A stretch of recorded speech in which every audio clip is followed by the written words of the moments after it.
जनाब आगाज़ करते हैं कार्बोहाइड्रेट से। कार्बोहाइड्रेट जब भी आपको कोई लफ्ज़ समझ में आए तो उसको 2 में तोड़ें आप। जैसे ये है कार्बो और हाइड्रेट। कार्बो कार्बन से निकला है और हाइड्रेट जो है वो पानी उसका मतलब होता है। यानी ये ऐसे कार्बन हैं जो हाइड्रेटेड कार्बन हैं, यानी पानी वाले कार्बन हैं। इसके जो बायोमॉलिक्यूल को अगर हम देखें, इसके अंदर 3 एलिमेंट्स हैं, कार्बन, हाइड्रोजन और ऑक्सीजन। इसमें जो हाइड्रोजन और ऑक्सीजन है उसका वही तनासुब है जो पानी में होता है, यानी 2:1। सही। इसका जो जनरल फार्मूला है, कार्बोहाइड्रेट्स का जो जनरल फार्मूला है वो ये है CnH2nOn।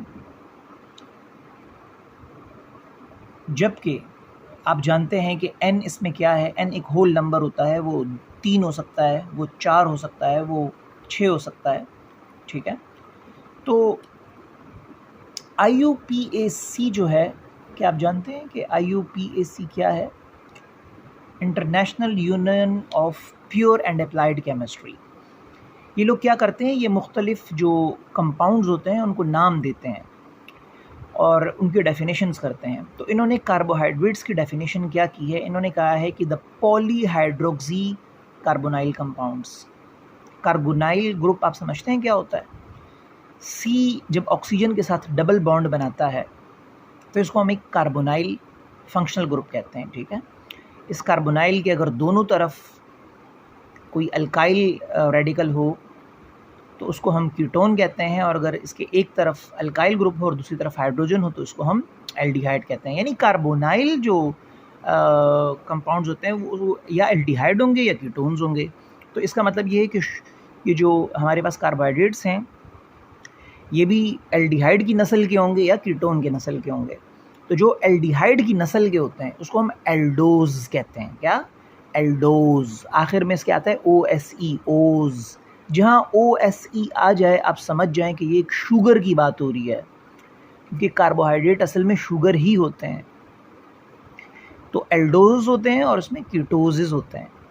अच्छा, अब हम आते हैं मेन सोर्स पे कि हमें ये कार्बोहाइड्रेट मिलता कहाँ से है। आप बताएं। जानवरों से मिलता है? नहीं जनाब, ये हमें पौधों से मिलता है। पौधों से कहाँ से मिलता है? क्योंकि पौधे कार्बन डाइऑक्साइड लेते हैं जिसको वो किस में कन्वर्ट कर देते हैं? फोटोसिंथेसिस के ज़रिए ग्लूकोज में। तो अगर हम इसके जायके की बात करें तो देखें, they are sweet in taste. ये मीठे होते हैं जायके में। क्या होते हैं? मीठे मीठे मीठे मीठे। इसीलिए जो इसको नाम दिया गया है ना, वो दिया गया है सैक्रम। सैक्रम का मतलब ही होता है मीठा, या हम इसको सैक्राइड्स भी कह सकते हैं, या हम इसको शुगर्स भी कह सकते हैं। तो कार्बोहाइड्रेट ज़्यादातर जो पाया जाता है वो सेलुलोज की फॉर्म में पाया जाता है। किसकी फॉर्म में पाया जाता है? सेलुलोज। सेलुलोज कहाँ होता है?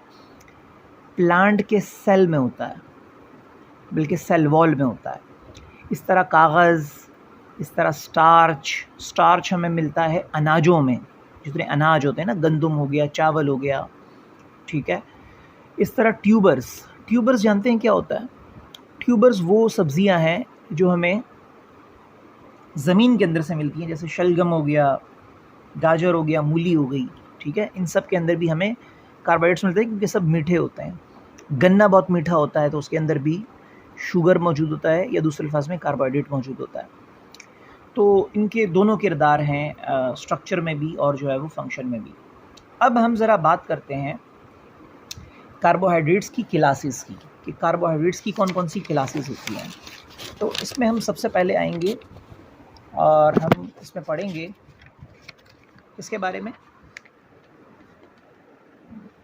मोनोसैक्राइड्स के बारे में। देखें, अगेन आपने इस लफ्ज़ को 2 में तोड़ना है, मोनो और सैक्राइड। मोनो